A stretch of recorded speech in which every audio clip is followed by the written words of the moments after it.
Are you eating enough? It's a question I find myself asking probably weekly, both of myself and other people who I coach. Undereating is pretty rampant in the sport of ultrarunning, and some of those are for very understandable reasons, and sometimes it's for much less good reasons. And unfortunately, even low levels of undereating can push you towards fairly serious conditions like RED-S, relative energy deficiency in sport, an imbalance between your intake and your output from a energy perspective, and the big one, overtraining syndrome. And in some people, these might be a short setback. In others, they can be career ending. Eating enough has become one of my pet projects in the training world. And it's probably because I underate for years. When I originally decided to get fit and change my life, I trained for 2 hours a day, ate one meal a day, and never really slept. Followed the go hard mentality. And that worked for a while, but it eventually led to persistent injuries, constant levels of sickness in one way or another, and huge crashes. And oftentimes, we glorify athletes who underfuel. They'll pull off amazing feats with insufficient calories, or they have a rippling 8-pack all the way through their season. And I'm not saying everybody who has an 8-pack is underfueling, but we rarely see the aftermath where these insufficiently fueled efforts, where those people fall into hormonal dysfunction. And we almost never seem to recognize that abs are often born out of genetics as much as they are training and nutrition. If you're not eating enough, your performance will fall, your health will suffer, and you just won't have as much fun on or off the trails, and your longevity in this sport will be very much compromised. So if you want to know whether or not you're eating enough, stick around. I'm going to talk about food and running. And if you find any of this relevant or connect to any of it, please share it with somebody. I make this podcast so it can be a free resource for other people, for you, so that we can all do a little better in this sport and doing hard things. So share it with somebody, give it 5 stars, whatever you can do to help and get it out there to more people. I really appreciate it. Let's get on to it.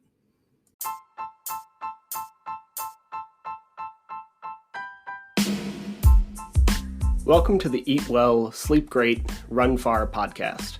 My name is Will Frantz, and I'm here to help you go farther, faster, and longer without injuries, gut problems, or giving up your favorite foods. Today, we're going to be talking about whether or not you are eating enough and how you might know that for your training. So, why even ask this? It would be a pretty fair question. And the answer is that so many people I talk to just aren't eating enough to support their training and their lifestyle while they still have good energy and are able to move really well, right? And feel good throughout their day. Training should not be so heavy that you feel like garbage on a day-to-day basis, and your food intake is going to play a big role in that. And if we're looking at why someone might be struggling to eat enough food to support their training, I think there are a lot of reasons here. One big one is that a lot of people start running to lose weight, and it works. And they get used to training in some sort of caloric deficit, and they never really actually know what it feels like to train fed or what it should feel like to train with enough energy. And I speak this from experience. That's how I was when I originally started cycling to lose weight. I never really knew what it felt like to train in some sort of sufficient amount of calories. And then a lot of people lose a bunch of that weight, and then their metabolism will finally adapt downward, which means it slows down, and then they'll stop losing weight. And then they'll eat a little less or run a little more. Then it happens again, and then maybe again, and maybe again. And they're running 50 miles per week, needing 1,200 calories per day, and they break.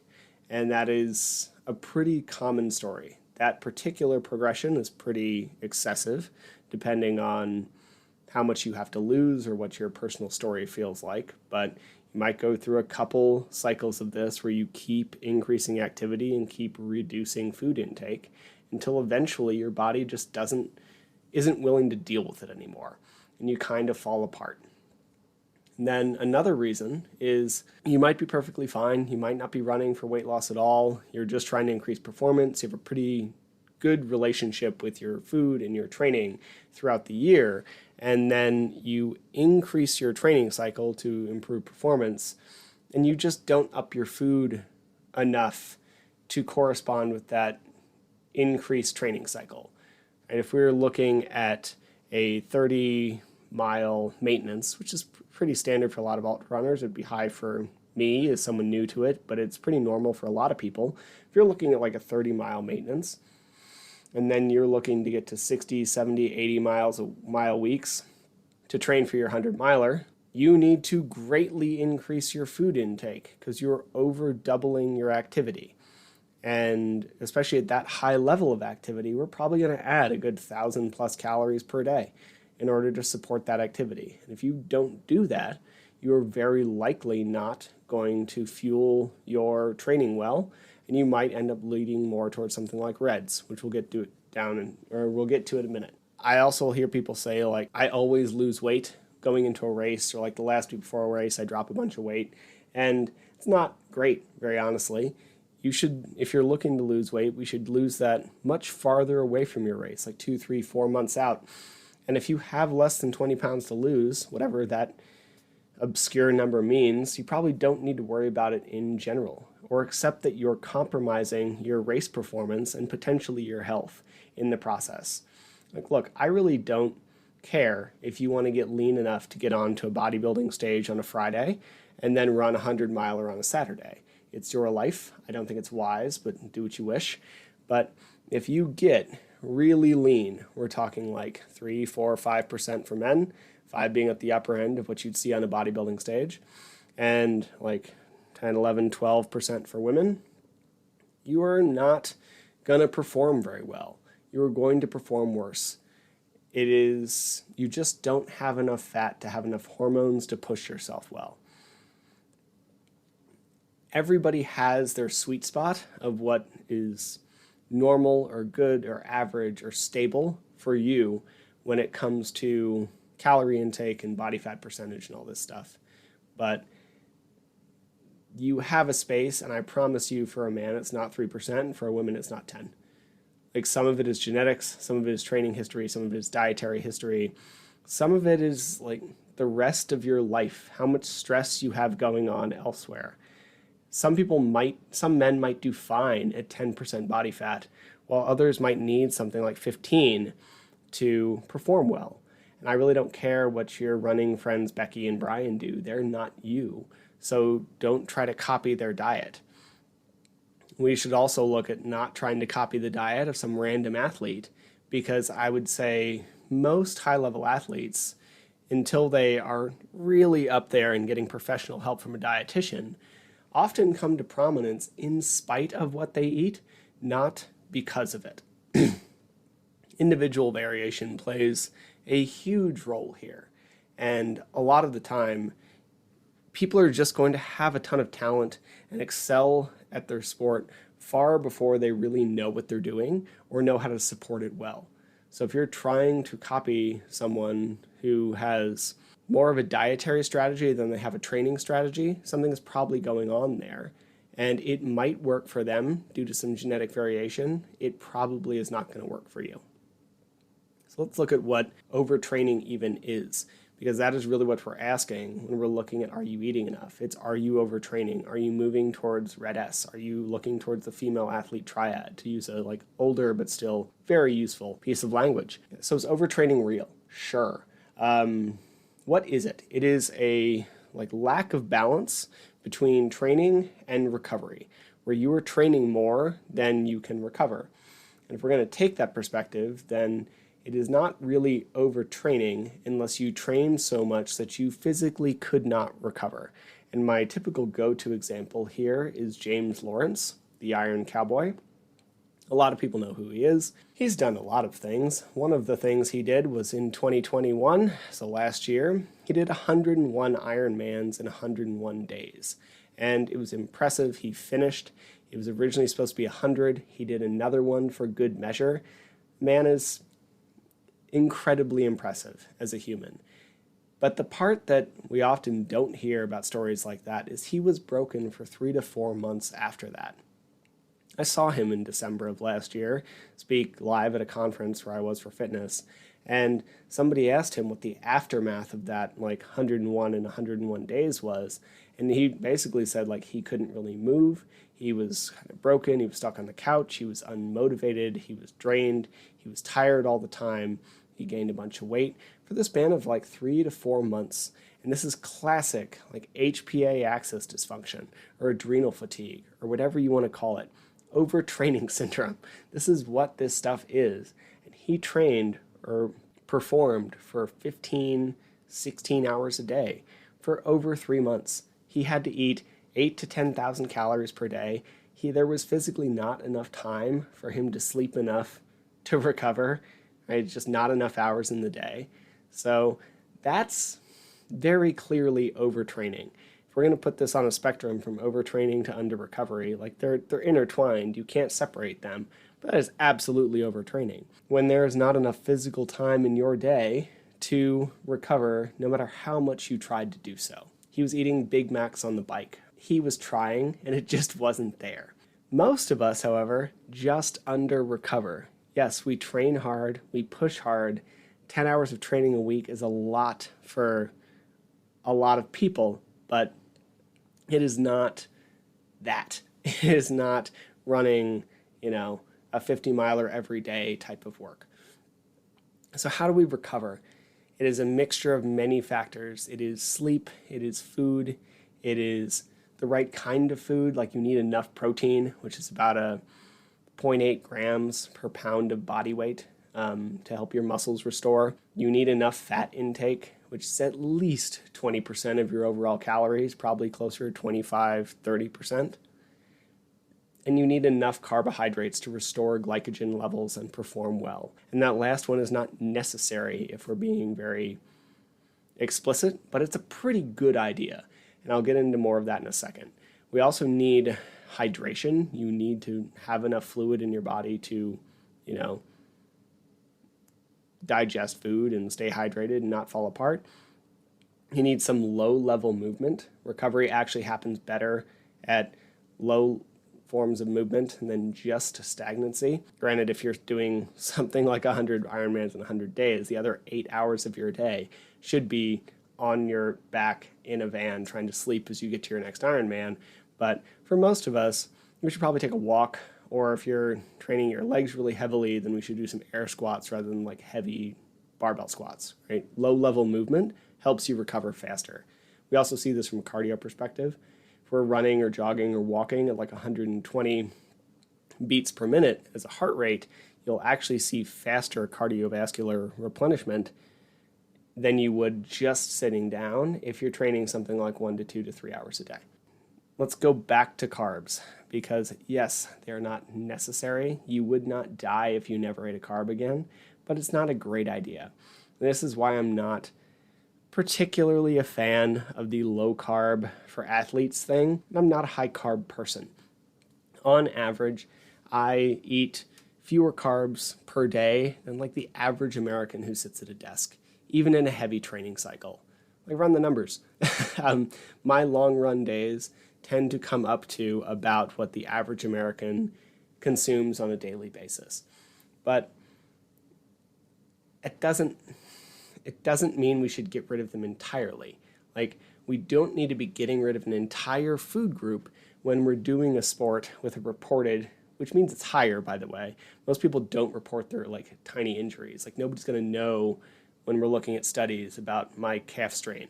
So we have a reported 50% injury risk. It's probably higher. And we know that overall caloric intake plays a huge, huge role in injury prevention. So why are we removing an entire source of calories that a lot of people like? Yes, carbs create glycogen and glucose, and they help your performance.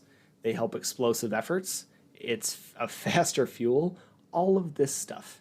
But really the biggest issue on the day-to-day basis is that most people undereat. And a lot of these diets, like keto works as a diet, tangent, today's a day of tangents, it doesn't work as a diet.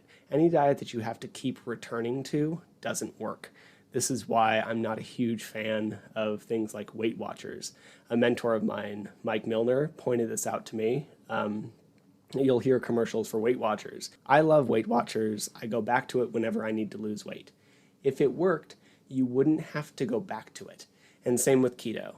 Keto helped me lose 20 pounds. And then what happened? I stopped eating that way because I like potatoes. Great. Then what? I gained 30 pounds. Cool. Then keto didn't work. So stop going back to keto for weight loss. Anyway, diversion aside, keto helps you lose weight in the short term because it creates an easy caloric deficit. It is very explicit. It is easy to follow. Just don't eat carbs. Simple, right? It's maybe not easy to follow because, potatoes taste good, but very simple. We have the same thing with paleo or the low-fat craze of the 80s. Anytime you remove an entire food group, it becomes very easy to cut calories because you just don't have as many options, and we can't mix things. Like if we look at something like cookies and cake, yes, they're carbs. Per calorie, they're actually more fat, so it cuts out this highly digestible food thing. So then you follow it so long your metabolism adapts, or you decide carbs or bread or bacon or whatever is tasty, and then you fall off of it, and you end up gaining it all back. We should not be eating a diet that is aggressively effective for weight loss during a training phase. Calories are a key ingredient to your recovery. The fact that carbs help like high-level performance and explosiveness and all of this stuff absolutely matters. But that even notwithstanding, they help prevent injury because including them in your diet helps you get enough food. And you're clearly not immediately going to get RED-S and die if you don't eat 30 grams of carbs before or during your 30 to 60 minute easy run in the morning. You'll be fine, but it's irresponsible to eat or undereat. It's irresponsible to undereat in a heavy training cycle, and cutting out an entire food group pushes you to undereat, and then you're going to perform mediocrely at best. So unless you hate carbs or you don't digest them well or something else is wrong, eat them. They're not voodoo. They're a nutrient like everything else. And if you disagree with me on that point, I'd be happy to talk to you about the subject. So let's look at some signs of overtraining or RED-S. So I've been using this term. I should have defined it 10 minutes ago. RED-S is relative energy deficiency in sport. Basically means your output and your intake are not the same. So you're not eating as much food as you are outputting energy. This is a very large aspect of overtraining. I saw this, I think Oscar shared it with me. Featherstone Nutrition put out an Instagram carousel, and part of it was 86% of those with overtraining systems were not eating enough. So 86% of those who were experiencing overtraining were having some level of RED-S. And I will link that study in the notes and or the comments. But if we are having this big of a this is such a big factor in overtraining, and we see overtraining pretty commonly, then a lot of athletes just aren't eating enough food to support recovery and good health and all these things. So we should probably know the signs of what overtraining looks like. One of them is a plateau in performance. If you plateau, there'll be a couple things going on. One of them is that you need to change your training cycle. Your body's already made these adaptations. You need to cycle it up a little bit and just kind of change what you're doing. It is not muscle confusion or whatever nonsense like we've heard, but your body does respond to changes. And we need to target these things a little separately. So if we're going to if we hit a plateau, you might need to change your training cycle. The other thing that might be going on is you're not eating enough, so you've plateaued, or you're not sleeping enough, so you've plateaued, and you're starting to approach overtraining. If you're hitting a plateau in your training, something needs to change. It might be your training, it might be your recovery strategy. It's probably both, to be very honest. Another big factor is frequent illness. Even something as simple as a cold or simple upper respiratory tract infections. If you have 5 kids and you're a teacher, then you're going to get sick. There's a lot of children. Like, I used to be a teacher, I got sick more. If you're like me and you have really narrow nasal passages where things like to get trapped, you're more likely to get upper respiratory tract infections. But even then, I probably get them too often because I'm terrible at taking care of myself. And if you get sick pretty often, then you very likely need to take better care of yourself, and a good portion of that might be eating more food. Another pretty good sign is that you get moody. This is one of people's first responses to overtraining. You just get irritable. And some of that can also show up as you just dread the idea of training. If you don't want to go out there and run, even though you usually love running, if you don't want to lift, even though you usually love lifting, then maybe you need to switch it up for a little bit. If you're dreading the thought of going to do the thing, then probably means something's going on. We also have stuff like low libido. If you're not recovering well enough, your body will not produce enough hormones, and some of the first ones to go are your sex hormones because your body doesn't need them to survive. Clearly needs them for other things, but not to survive. So if your libido drops off, you might be in signs of overtraining. We also see high stress. If stress is really high, that could come from 2 directions. It is going to contribute to your overtraining because all stress is stress. So be that work or home or training or whatever stress, all of that contributes to this overall cortisol influx in your system, and it will cause problems down the line. And further, if that is happening, it becomes stressful and you end up like a snowball rolling down the hill. It just gets bigger and bigger and bigger. If your hunger signals are messed up, that's another one. So if you're always hungry, then you're very likely to, it is very likely that you're not eating enough. Like, that's actually a pretty good sign. If you are hungry, you should eat.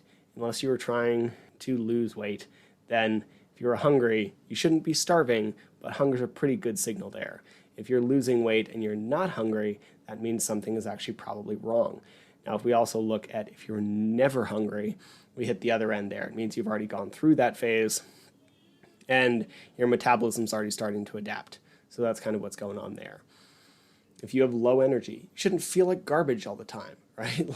Like, training should not make the rest of your life a living hell. It should actually be beneficial. Now, I personally don't understand when I hear people say that after their workout they became more energized. Like, maybe mentally for me, but I'm often pretty drained after my workouts. And I'll like put in the recovery and then I'll be good a little bit later. But directly after leg day, I'm tired. Like, directly after tempo run day, I'm pretty tired. But that doesn't mean it was bad. And a couple hours later, I'm kind of back to form. I had a big tempo run earlier today. It was great. I was tired for an hour, ate a bunch of food, and I feel really good right now. So this is kind of the cycle we should be in. If I didn't eat a bunch of food, I would just be on a downward spiral for the rest of my day. Now, bad sleep. This can be both a cause and a symptom of overtraining.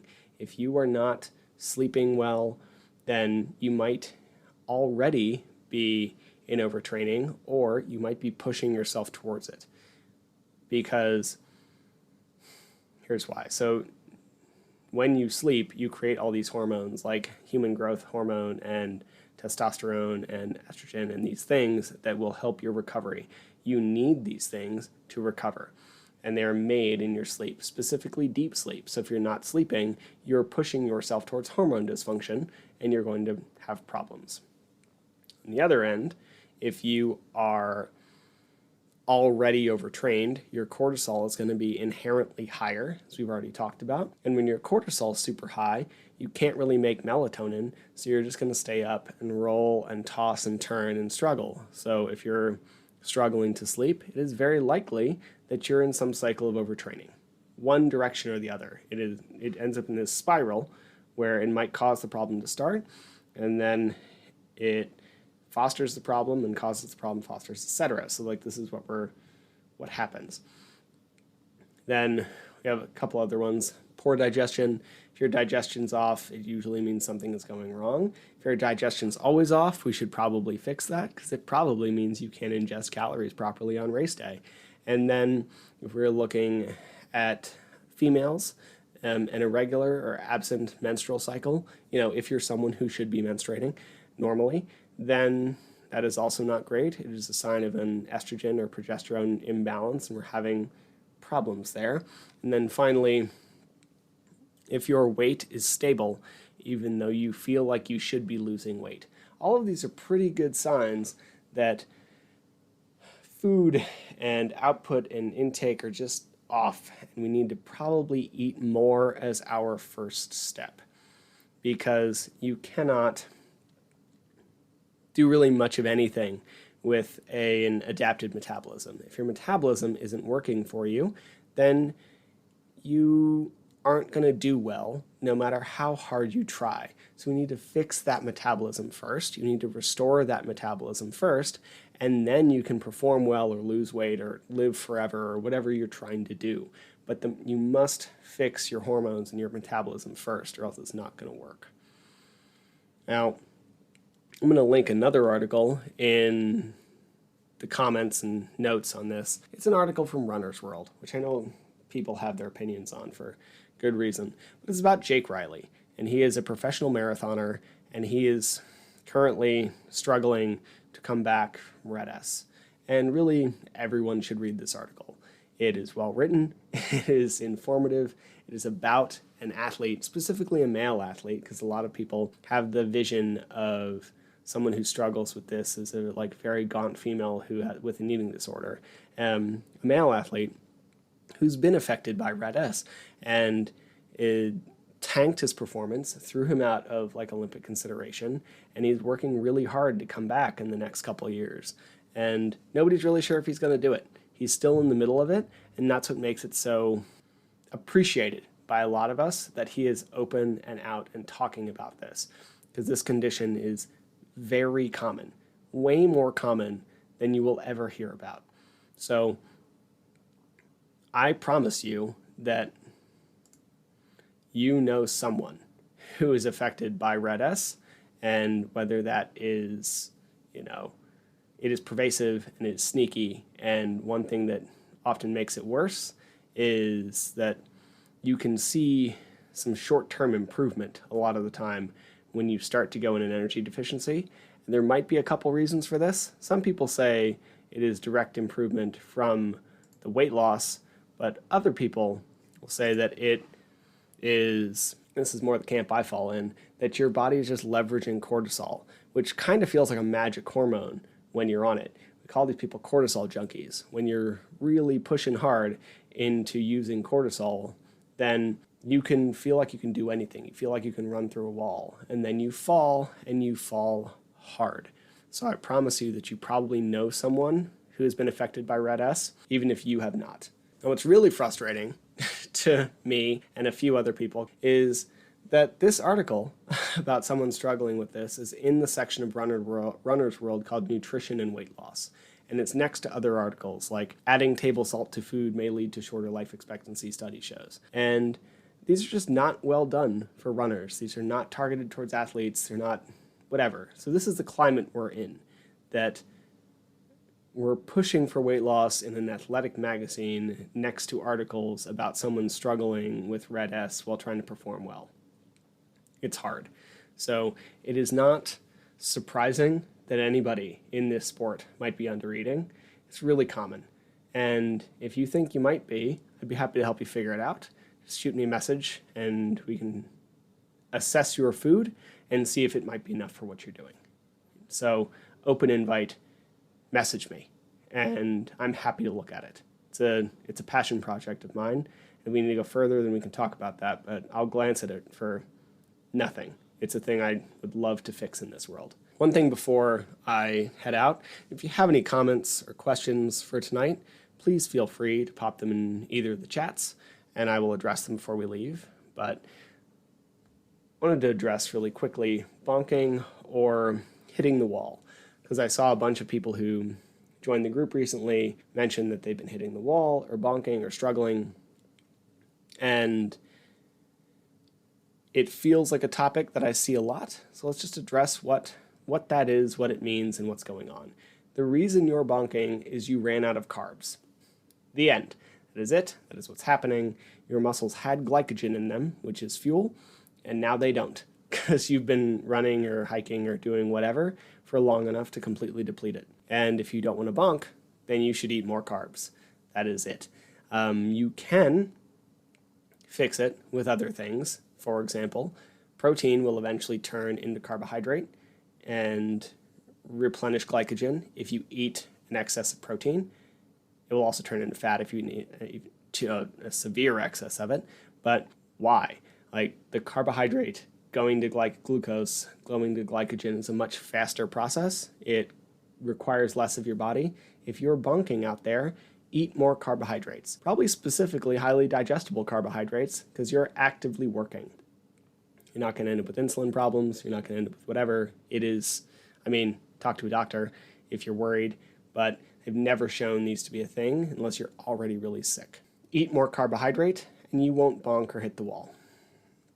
I've heard some things about bonking and why it might be desirable, like bonk training helps you burn fat, so you lose more fat.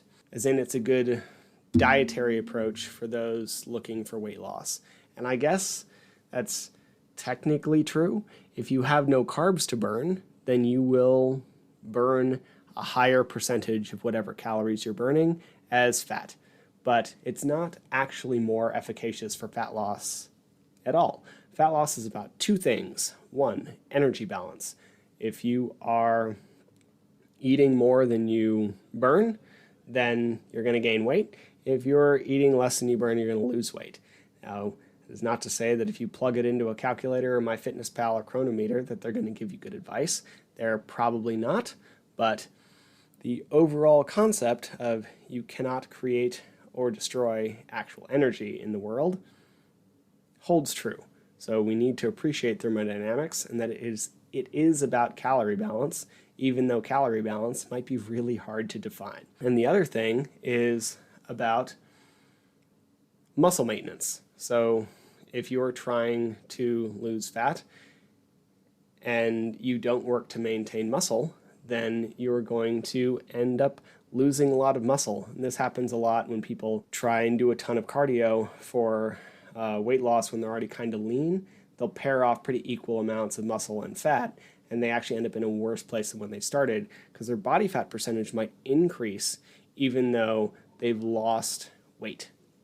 And that's the last thing you really want to do. So there's no magic here. Is if you are in a calorie deficit, you're going to lose weight. If you're not, you won't.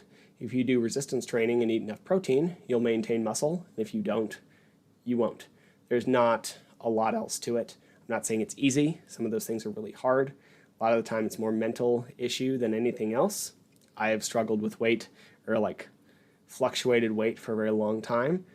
I get it, but it's not complicated. Simple and difficult are not antonyms. It is hard, but it's simple. And I'm going to finish the second part of this, but first Brad asked, how about late race hamstring cramping?